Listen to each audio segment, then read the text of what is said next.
Three. Hi everyone, welcome to our Pagod Pod series. We are Episode what? episode 2. 2. Wow, episode 2 na tayo. Yongos. And as you Nag-change know, location. Ganun pala yung suot namin. Oo. and as you know, we are Chapabes. Okay, jump into it. So, siya si Ja. Ako si Pa. Siya si Be. Yeah, Ja pa Be. Wait ako rin.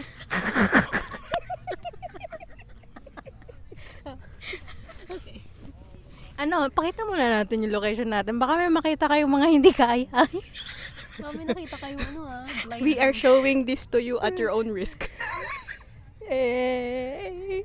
Yung view kasi, Oh. yung view ng Oh, nasaan tayo, guys? Nasaan daw tayo, Bes? nasa may Patrick's Hill tayo nung Patrick's Hill ng Cork City. Patrick's Hill ng Cork City. Okay. So, ano, Sa Marathon ka ba? Ang daming tao nakatulog. Beginners pa lang tayo. Hindi naman tayo talaga influencer. nahihiya daw sila. Pero yung mga tao dito, hindi nahihiya. Nakabukang-kang. Okay. Okay, ano na. Sinong host natin today? Ako. Ako ang host today. Jeez. Ano- Bakit ka ikaw yung host? Bakit ikaw yung host? Ano Kasi bang ako lang topic walang natin? love life dito, excuse me. So, magtatanong ako, sasagot kayo. Ganun pala. So, anong topic? Ano? BMW. Ang passenger seat. Empty room. Kakapakinig nila yan ng ano eh. Fuckboy playlist. Ay, yun namang mic to. Narinig kaya ako dun. Magtatanong na ba ako? Binulong talaga niya. Wala po tong cut-cut. Hindi ko to siya ikakat. Para masaya. Dire-diretso lang Oo. kami. Kasi why Pag not? tayo feeling ko magiging viral tayo dito. May nagbibideo sa atin habang nagkaroon tayo. May tatlong tanga. Tatlong wannabes. Sige na, ano na. Question number 1. Question number 1. Oh, wait lang. Anong topic nga? Ay, maringat. Love life nga, love life. Dating. LDR. Nandidistract ko dun sa puwet. Dating pa ba?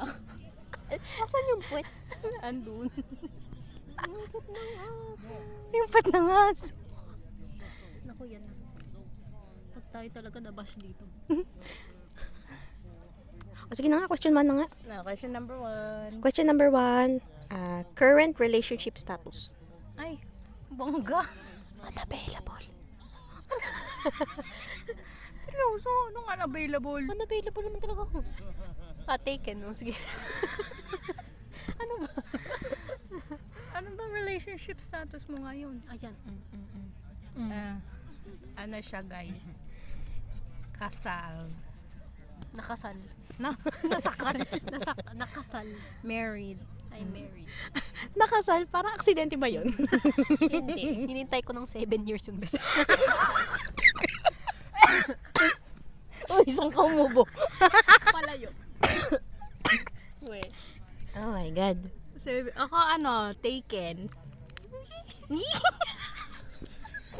Ikaw? Ikaw? Take me to church. Kasi Sunday bukas. Okay. Ang bilis yun na yung number 1. Thanks. Number 2. Number 2. Number 2. Dating history daw. First relationship nyo ba LDR or not? Ikaw, ako muna pala. Paki-elaborate. Hindi ko alam kung yung first ko is actually first relationship. Uy. Sorry I'm the same. Kasi Kasi hindi mo alam, bata ka pa nun. Parang, siguro, kasi Papila. umuo akong, ay, sige. umuo ba ako? Wait. Kaya parang lahat ng mga Sino ba bagay yung sa'yo, first parang ko? either aksidente o nasapili Ayan tayo. na, tinitignan na tayo. Anong pakay mo? Maghilo ka sa akin. Gusto mo? Ayun na yun, joke lang, sorry. Cut. walang cut. Anyway, yung first ko, Hindi siya LDR, talagang face to face. Hindi na COVID. Face siya, hindi siya LDR, tapos courting stage lang. And then umayaw ako. O, di ba? Cut. Ako, Hello, sige. Hello. Isipin mo, ilan ba? Girl, bakit biglang humirap? parang ang hirap ng question. First relationship. Sige, sabihin na natin, oo, relationship na siya. Puppy love. Di love, which is relationship Okay. love. Face to face, oo. Face to face, hindi okay. online. Hindi nga. wala pang online nung panahon ko. Sige. Oo. Ay, Face to question. face. Pang ilang relationship nyo yung LDR? What the fuck? Ay, sorry. Pangalawa. Ayun, may sarili mic. Sorry. Ako? Ay, di ko na mabili. Yung yung first na LDR. First mo, di mo na alam. LDR ko. Siguro pang 11. Ay, honestly, hindi ko na maalala. Wow, sana all hindi mo alala. Oo, as in. Gaga. Heartbreaker talaga siya. Hindi ko Sana na all maalala. As in. Malayo. Sige, wag na. Next na. Next na. next na. Hindi ko na maalala. Talaga. Best and worst relationship daw. Ay, wow. Mauna si Bea. Mag-iisip ako eh. Malamang ngayon. Ano yan? Best or worst? Hindi, joke lang. Worst ko, wala akong worst kasi I gave it all. Oh?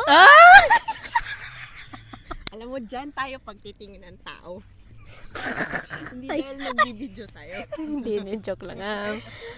Worst ko, siguro yung naka-LDR ko kasi sabi niya, kasi patago yun. Tapos bigla niya sinabing tapos na daw yung relationship namin kasi nalaman ng nanay niya. So, nung nalaman ng nanay niya, after like 1 week or 2 weeks, may kachat na siyang iba. Ay, wow. So, yun ang worst. Best ko, malamang ngayon kasi married na ako. So, Sana na mag-8 all. years na kami. Sana all. So, Sabi mo sana happy all. ako. Sana all. Sana all. Sana all ka. Thanks. Thank you for your answer. Siguro, ay nako, ang hirap naman ng tanong. Dami kasing pagpipilian eh. Yan ang mahirap pag masyadong mata eh. So, Ako na lang sasagot para sa'yo. Since alam mo naman yung buong history niya. worst Ikaw lang relationship mamimili. ko siguro, anuin ko na lang siya. Yung pinaka na-hurt ako. Oh, alam ko din. Oo, yung pinaka na-hurt Parang ako. we know na this. Kantahan mo naman siya. Lagyan mo ng background music. Tell me. Where did I go? Karaoke. Uy, mas masaya tong podcast na to. Episode 2. Gusto ko. Masyado daw kami seryoso nung una. Masyado tayong nervous. At least nakikita nila yung side natin. Diba? Yung side dito. Aling side? Left or right? Yan, yun. Worst ko siguro yung, pinaka nasaktan ako. Pangilan daw yun. Ay, wow. Hindi ko na din alam. Hindi niya talaga alam. Bigyan ka mo ng konting hint. Anong hint bang gusto nyo? Hint na kung anong relasyon yun. Bakit? Paano ka nasaktan ng sobra? Siyempre, iniwan ako. Ayun nga pala, ayun pala sinabi na. Oo, iniwan ako for, I don't know, I can't blame the person. Siguro I was immature din nung time na yun. Kaya hindi kami nagsalubong. So, Hindi kayo aligned. oo. So, Hindi yeah. kayo Best, walang iiyak dito. wala. Kaya naka-shades ako eh. Sana all.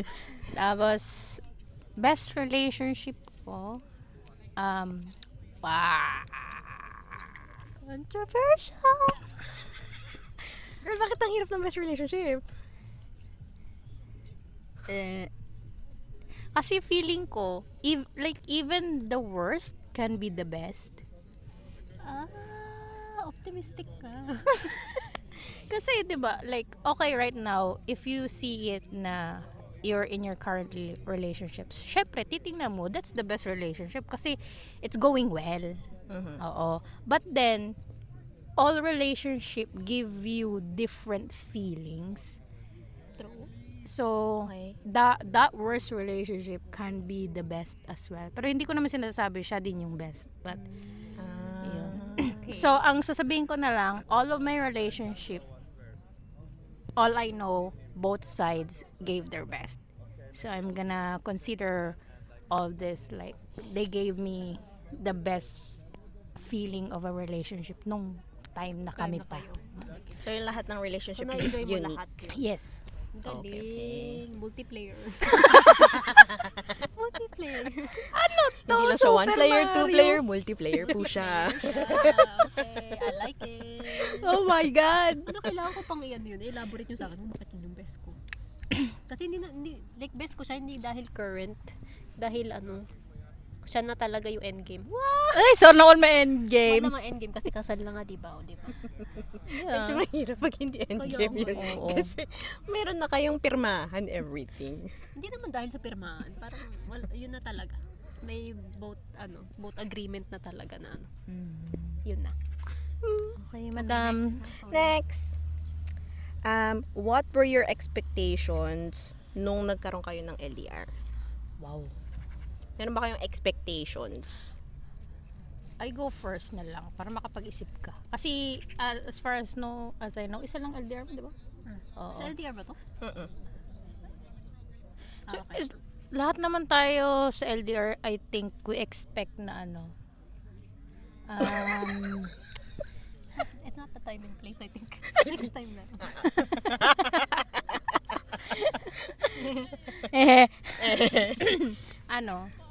yung mag-effort yung tao.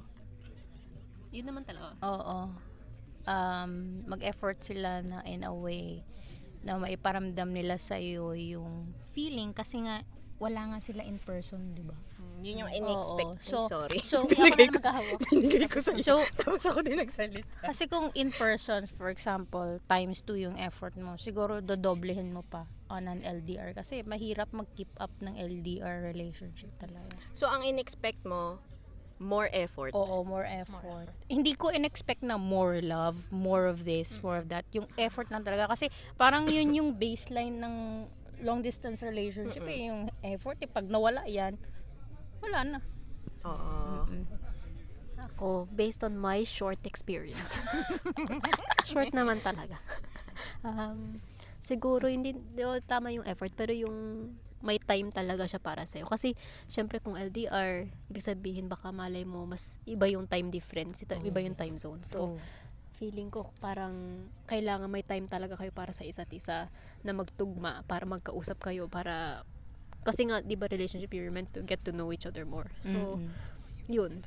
Feeling ko more time na yun talaga yung na-expect ko, which is na natupad naman. Talagang may time talaga siya sa akin nung time na yun. Okay. Yes. Next po, madam. Tapos yung sa'yo, so Ate Pao, sa tingin mo, na-meet ba yung expectation mo na yun some way somehow sa LDR relationship? With, well, hindi ko na nga mabilang yung LDR ko. Flex. So, some of them, yes. Okay. Yeah. Some of them na, todo mag-effort, mas todo pa nga mag-effort kaysa sa akin. True. Pero, yeah. Yung iba naman, nag-e-effort lang for the sake of putting an effort. Para lang, para lang for the relationship lang. effort para magbigay ng love talaga. Oo. Parang pinipilit lang nila yung Yeah. relationship. Parang routine siya, parang siyang chore. Yes. Gotcha. Gotcha. Next. So, after all ng mga dating history nyo, relationships, all that, what, anong nabago sa mga paniniwala nyo in love? Oh my God. Anong nagbago? Like, kung compared sa nung single kayo, tapos nagkaroon kayo ng first relationship, tapos currently. Like, if you compare those two things. Ako, kasi, Exam ba to?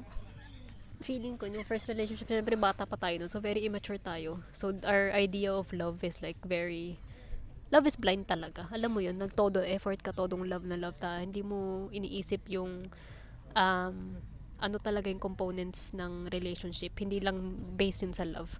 So, yung natutunan ko with the current well, obviously, yung current relationship ko, pinatunay niya sa akin na hindi lang love ang nasa relasyon, pero kailangan mag-communicate kayo.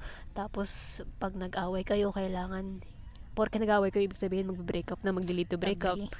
Which is not. Kailangan i-fix ninyo. Pareho kayong mag-fix, pareho kayong mag-adjust. Yeah.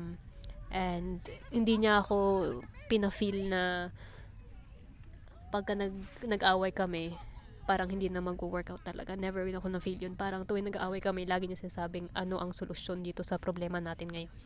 So, that's the biggest na revelation. Revelation. Yun. Kasi yung first relationship ko, parang wala lang talaga love. Parang buhos ka lang ng buhos ng pagmamahal. Pero, syempre, hindi talaga mag-workout yun. The end. Galing. Wow. I love that answer. Thank you for your answer. You're welcome. Ako naman, Yan na. With all your experiences, ha? With- Pag sa CV to, as in, siguro nasa 12 pages ka. so with all my experiences, With S. ano ba natutunan ko? Lord, sana meron. Kasi yung experiences, M-I-S. Experiences. So, well, number one siguro, maturity kasi, di ba sabi ko nga, one of my worst breakup is, yun yung dahilan. So, maturity, understanding, nung mga first, like mga few years back relationship ko, siguro, I'm very impatient. In the long run, natuto ako maging patient, pero parang nag-backfire. Na kung kailan nagbabago ka na, doon ka naman napupunta sa maling relasyon. Alam niyo yung ganun.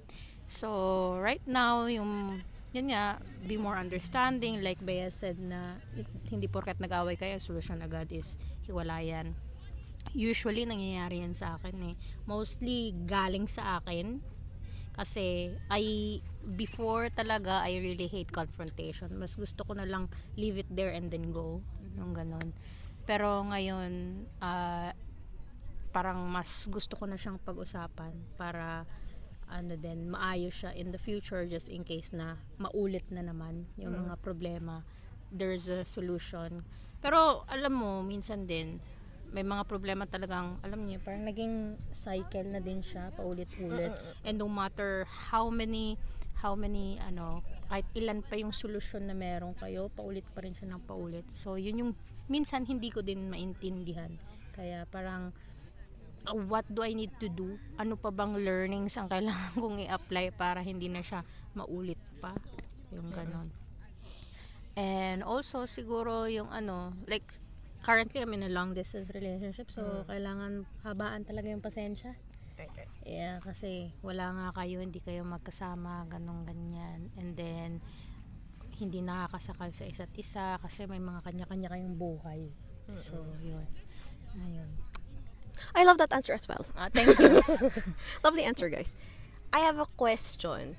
Anong greatest challenge or pwede naman confrontation or away na na-experience nyo sa isang relationship? Wow. Greatest challenge. Greatest, Challenge. Biggest Or challenge if there was ever like a confrontation. Matindi-tindi talaga. Oh my God. matinding away, sabihin mo na lang ganun. Parang ganun. If Tapos you yun find yung- that was the greatest challenge in a relationship na na-experience mo. Huh.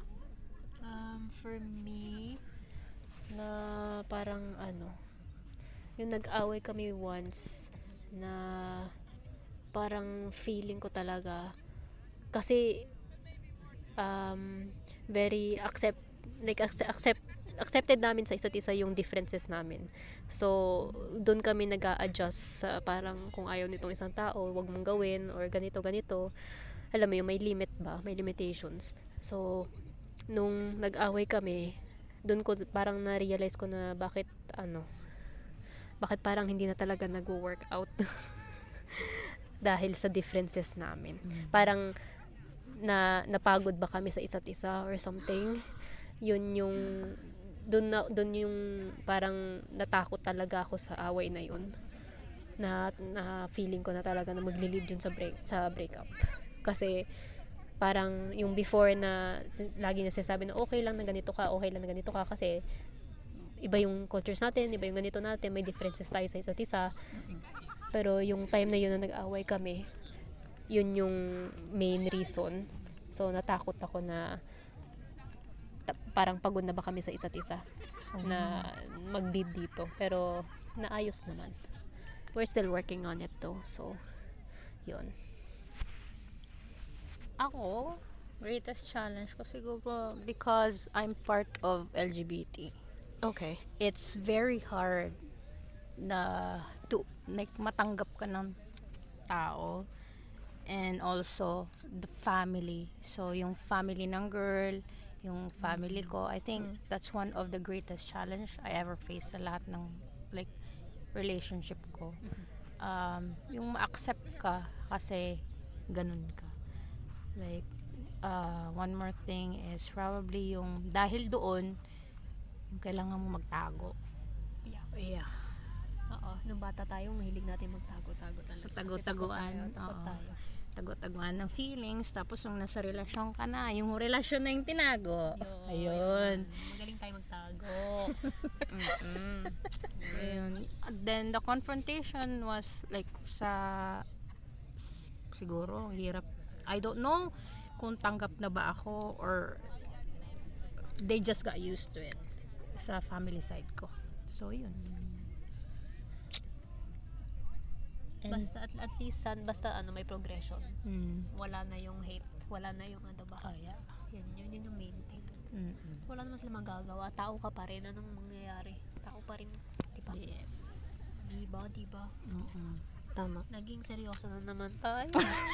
Okay lang. Okay lang. Walang iiyak. Okay, next. Next. Sa inyong vast experiences. Vast. Vast. Like the ocean. AKA her. Sa inyong vast experiences with an S, nagkaroon ba kayo ever ng relationship na natapos siya not because of like a confrontation o nag-away kayo, you just grew apart? And how was that experience for you? I believe that I cannot answer that question because my past experiences, they're all confrontation and they're all problems. It wasn't just growing apart. Okay. So, hindi ko ma-answer yan. Not applicable for me. Specifically. NA sa akin kasi may nagkulang talaga. Doon tayo sa my best relationship experiences with an S talaga. Grew apart. Hindi. Siguro, we did at some point na we really grew apart. Oh my goodness. Sorry, Guys, medyo na-disturb po kami. Kasi may may dala pong ate dito. May nag-rolling in the Ibigay deep. yung mic sa kanila. Sila po ang bida. Wow, eto pang isa oh. Crap. Okay, Okay. Grew apart maybe 50-50 kasi I feel like naghiwalay kami due to my immaturity pero it can be fixed, 'di ba? That's what I believe na kaya ako iniwan kasi I'm immature. May pagkukulang ako. But then on the other side, I also believe na we just grew apart each other kasi matagal na din kami. Yeah, it was my longest relationship. Na-hint na. Wala ba din ako yung longest relationship mo? Yeah. So, ayun. So, maybe we did grow apart. Kasi, I know naman nung naghiwalay kami, may feelings pa. Like, we still love each other. Ganyan. But then, wala na tayong magagawa kung nakikipaghiwalay na yung tao sa'yo. Alangan naman, pilitin mo yung sarili mo, di ba? Yeah. You can just force it na, we can fix it. Hindi maayos ang problema kung ayaw naman ng talagang ayusin. Kailangan dalawa talaga kayo. It takes two to tango. Yeah. Tango number 5. Mambo pala. Mambo yun. Yes. Mambo pala. Sorry. Okay. Next po, madam. Next question. Ubusan ka natin ng question eh. Malapit na ako maubusan ng question. What makes a strong relationship? Tsaka sa tingin nyo ba is it something na you can achieve also with long distance relationship? Ay, wow. Ang ganda ng question, no? I'll answer the second question first. I don't know if you can achieve it with long distance relationship because realistically, you need to be together, like physically together. You know, it's not just through a video call or a phone Agree. call or text message because you're not gonna know each other very well through that. Kasi kailangan mo makita yung emotions nila, yung reactions nila. Kasi mag-iiba yan while they're texting or, you know, On the i-hide call, nila yeah. yan. True. So, for the second question, I believe na I don't know if it's gonna work out if it's LDR. And what was the first question? What makes a relationship strong? Oh, like I said, it's not just about love. Obviously, that's part of it. Like, kailangan, yun nga, isa sabi ni Pao, may todo effort talaga, may hard work, merong time para sa isa't isa. Communication is a really big thing, which I'm still learning. And I think, it's a combination of everything, you know? Like, minsan kasi sa sobrang tagal ninyo na sobrang consistent yung relasyon nyo, that doesn't mean that you're stable. I think you still need to make effort to like go on dates or, you know, bring the sparks again. Kasi porket stable na kayo, porket married na kayo, tapos wala pa lang effort, wala pa, or yung sobra na kayong comfortable with each other na wala na kayong ginagawa para to bring that love alive again. True. Agree. Amen. Wait lang, Amen. disclaimer lang ha. Hindi ako hindi talaga, parang na-learn ko lahat yan dahil sa dahil sa husband ko. Siya talaga yung greatest mind of all. Amen. Wow. Yes. Shout out. Shout out. Shout Shout out to Habi. Shout out. Ikaw naman pa. Ano nga yung question? With your vast experiences. With your past experiences with an S, what makes a strong relationship? What makes Putulin natin sa dalawa yung sa iyo. sige. What makes a strong same thing, communication, understanding, effort. Hindi naman magwo-work ang relasyon kung wala yun eh. So, sabi ko nga, I always says this, hindi pwedeng mahal-mahalan lang because you can't stabilize a relationship ng I love you lang. Alam mo yun? Like, it's not always the I love you that fix problems. Ano yun? May problema na kayo? I love you. Hindi ganun. Hindi yun. Like love can be said in a way that, Yeah. you know, I'm sorry is a form of love. You know, so Yeah. sorry. Sa mga like I feel like sa younger generation, parang like I don't know which generation, but mostly nakikita ko sa Reels or sa Facebook, Instagram, ganon, TikTok,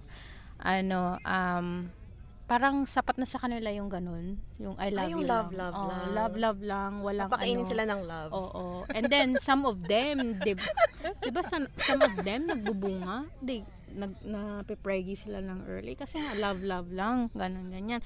Yung I love you yun mapapakain ba yung bata ng I love you lang? Yeah, you have to think of the future Yeah. as well, guys. So yun, communication, understanding, effort, stability ng relationship nyo.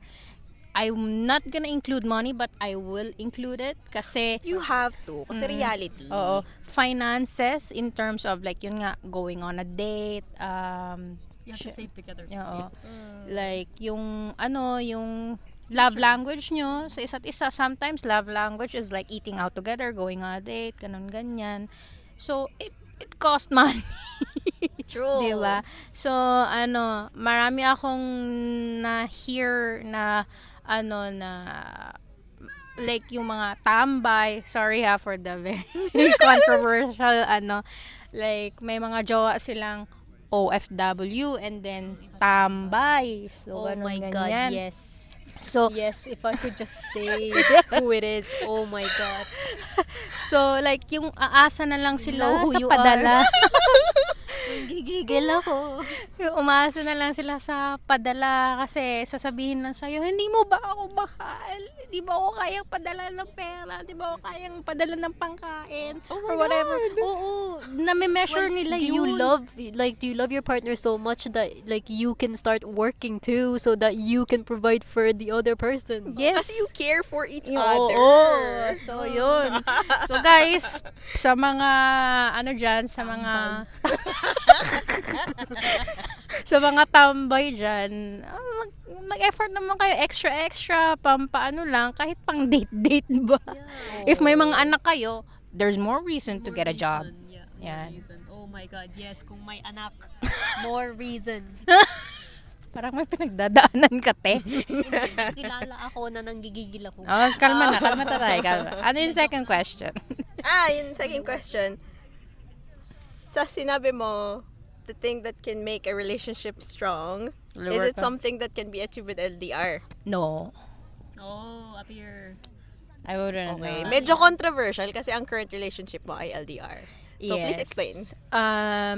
Of course, I'm trying my best to make it work, to stabilize my relationship. So, long distance relationship is mahabang plano. Kasi syempre, you're looking for the future, like ahead na talaga. Sino tinitingnan nyo? Dito na ako baka may nagbibideo sa atin, sorry. Okay lang yan. Mahabang plano siya na parang, kasi you're gonna think na you're not gonna be LDR for long. So, hindi pwedeng 5 years, 10 years LDR lang kayo. No, it's not like that. So, kailangan may plano ka to live with them personally, face to face. Para naman, yun nga, bring out the sparks in person, ganun, ganyan. So, that's why, for me, at the moment, my solution to make my relationship strong is mag-ipon ng pera para makauwi ng Pilipinas and spend time with her. Ganon. So, if there's a chance na na makastay ako ng mas mataas, like mas mahaba sa Pinas, I would grab that opportunity para nang makasama siya. And then go back here to earn money and save, ganon. So, build a life. Even though malayo kayo sa isa't isa, at least you're thinking ahead. Yeah. But it's not gonna be forever. Yeah, can I second that actually? So I'm not like against LDR or anything because obviously I went through it, but like it's okay to do LDR at the start of the relationship, but like long term, like Long what term. Ate Pao said, it has to be long term. You have to be together. You can't just be LDR throughout the whole thing because that's just not gonna work and it's not Yes. realistic. Tama. Ay, bongga. Okay. Amen. Amen. Magana yung utak ko ngayon. Nasa arawan kasi tayo, guys. Maraming vitamin D. So, diretso yun sa utak. Guys, right. Are we... Yeah. Okay. Next question.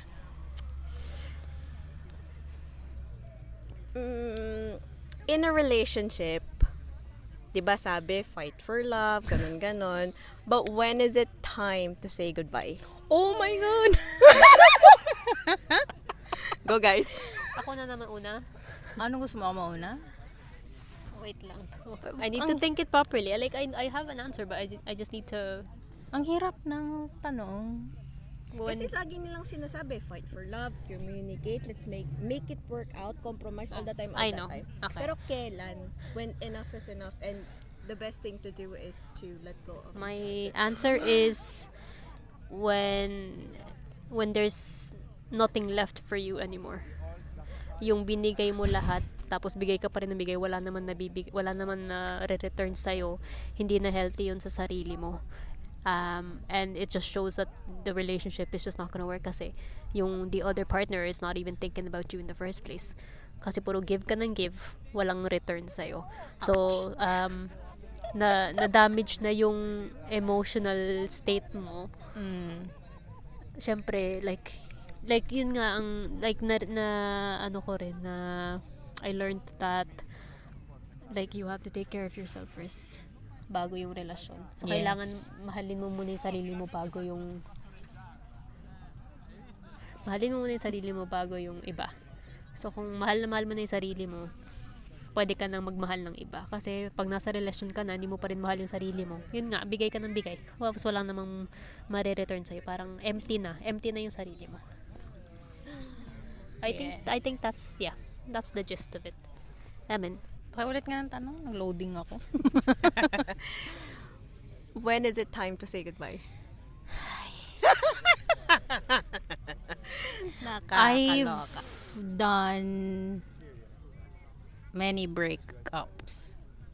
Like, Past experience ko din. With an like S. yung ako yung nakipag-break.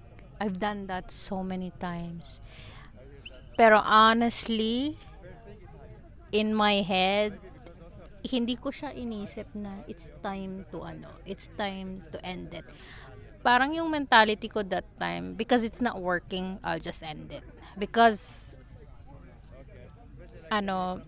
wala nang, minsan kasi, honestly, nakakatamad mag-ayos ng relasyon. When you're, like you said, kapag bigay ka ng bigay, tapos wala namang willing mag-ayos on the other end. Nakakapagod. Very much nakakapagod. Like, minsan, gusto mo pang lumaban, but then, the other one, parang, hindi niya nahihint na she needs to pick herself up para maging maayos kayong dalawa. Yun. So, ayun, for me, I don't know. Yan yung sagot ko sa'yo. Hindi ko alam when to end it because I've done so many breakups and hindi ko naisip na this is the right time to end it kasi ang sinasabi ko na sa sarili ko, it's time to end it kasi it's not working out. Ganun na lang ako. Pero I don't think that could be the main reason or like yung trigger na para i-end na talaga. Kasi sabi nila, ayusin nyo, ganun. Yeah. Marami talagang ganun, ayusin nyo. But then, no matter how many times you fix it, it's just not working. Yeah. Minsan, ang kabaliktaran pa yan, you're giving up na, tapos na-realize nung isa na yung mga mali niya, and then, saka pa siya mag-effort. Talaga experience yan. Yeah. It's vast. It's din, masakit din yun sa part ng tao na yun, at the end mo na marirealize na yung kulang niya when you're on the verge of giving up na. Bakit naman ganon? Charot. Yan. Wow. Yun na ba yung last question? Syempre, hindi. Wow. Haba dito. Ang ganda ng topic kasi 37 minutes, no? Dapat ito yung may part 2 eh. Hindi, pwede.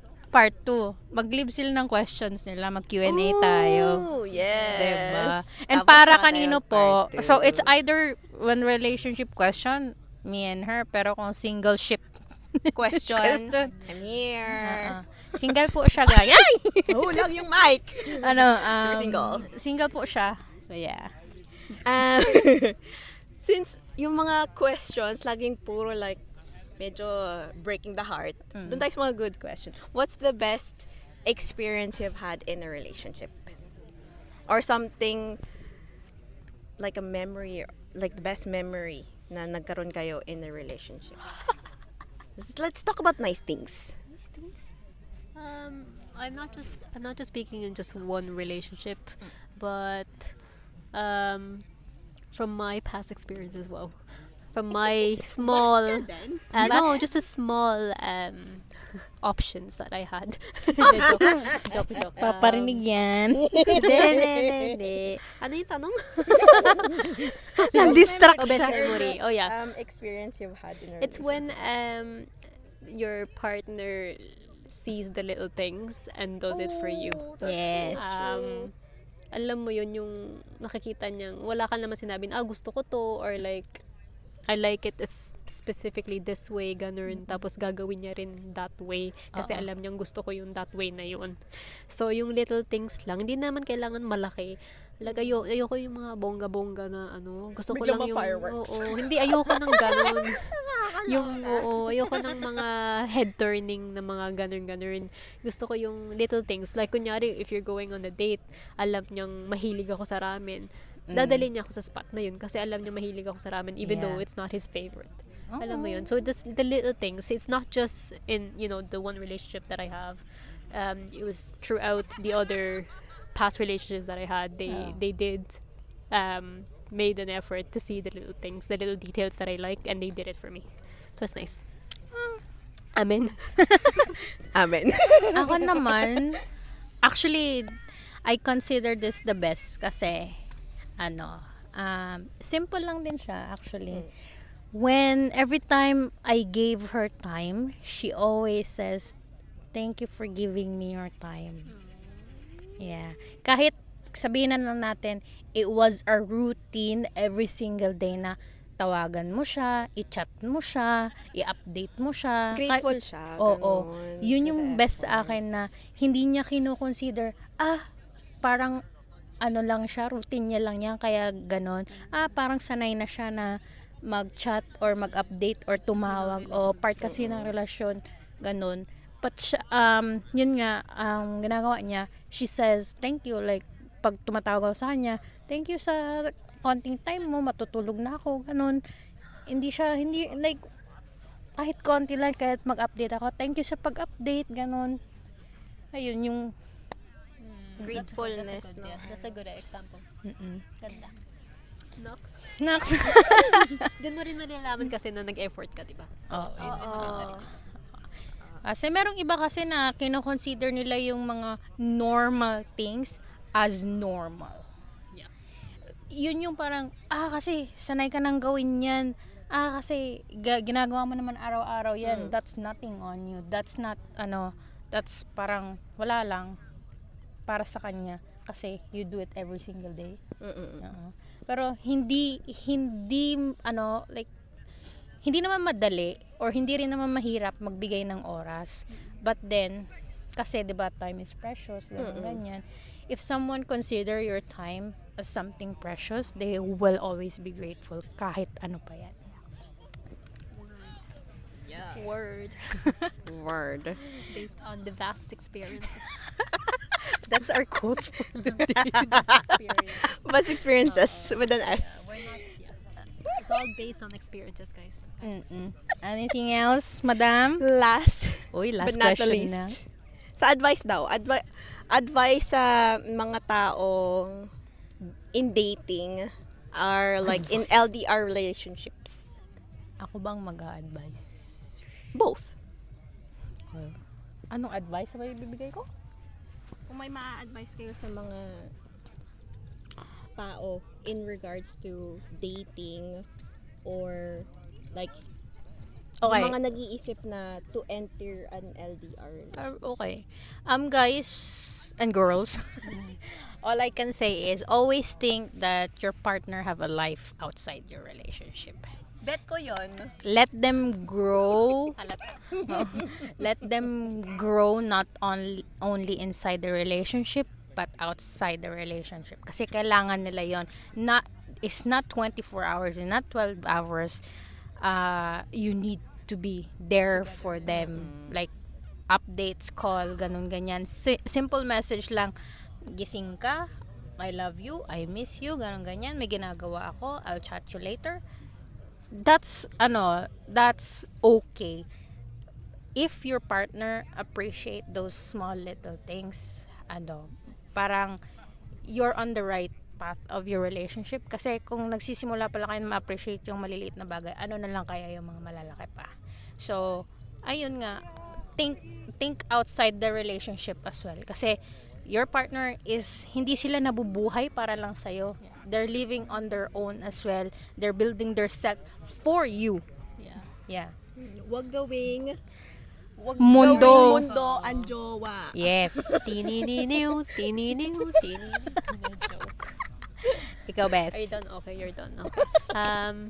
For me, I think obviously communications is a big thing. But an advice as well would be to be able to adjust, like, both of you, not just one person just because the other is lacking. It has to be both of you.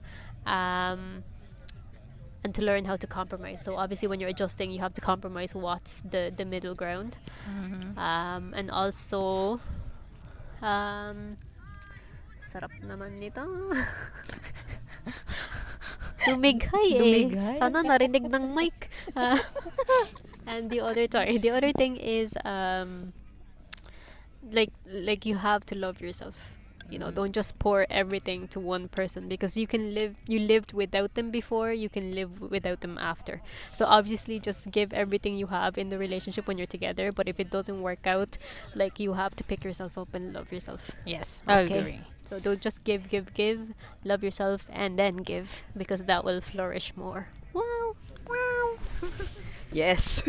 And ang wish din namin magka-jowa na tong Frenny namin. Like, we have all the advices for you. Yeah. Kaya po namin ginawa ang podcast na ito. This Para is sa actually kanya. for me. Kaya ako po yung nagtatanong To questions. promote that she is ready. Hashtag. #ready to mingle. Nah, joke. But if she's happy, like, single as well, that's no problem. But if she is looking, we are ready to give her advices. Before we end this podcast, may question ako para sa'yo. Oh my gosh! It's my time to shine. Are you,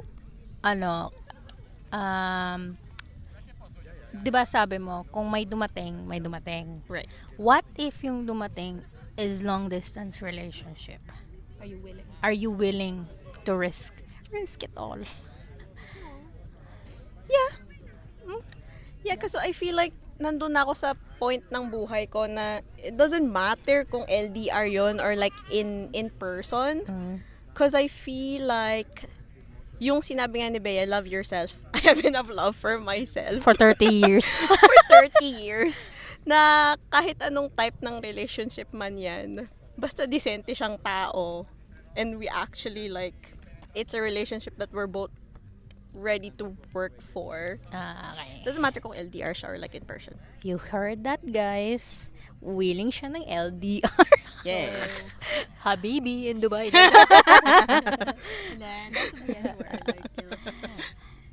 Ayan. So, ano na? So that's it. That's it for today. My God, guys, nakadalawang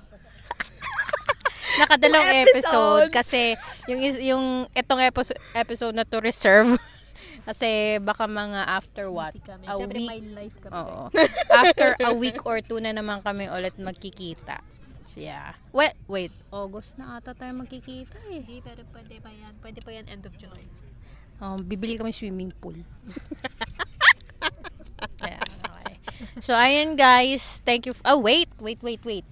Para sa ating episode 3, like I said, it's much better na mag-engage tayo sa audience natin. So, guys, feel free to ask questions sa comment and then we will read it all sa episode 3 or 4 maybe ng Pagod Pod series. So, Like, are they asking any question, or is there a topic that... the topic is like today's topic, relationships. Okay, so the topic is still relationship. So, kung meron kayong mga questions na hindi namin nasagot or If you need na-open. advice, I bet.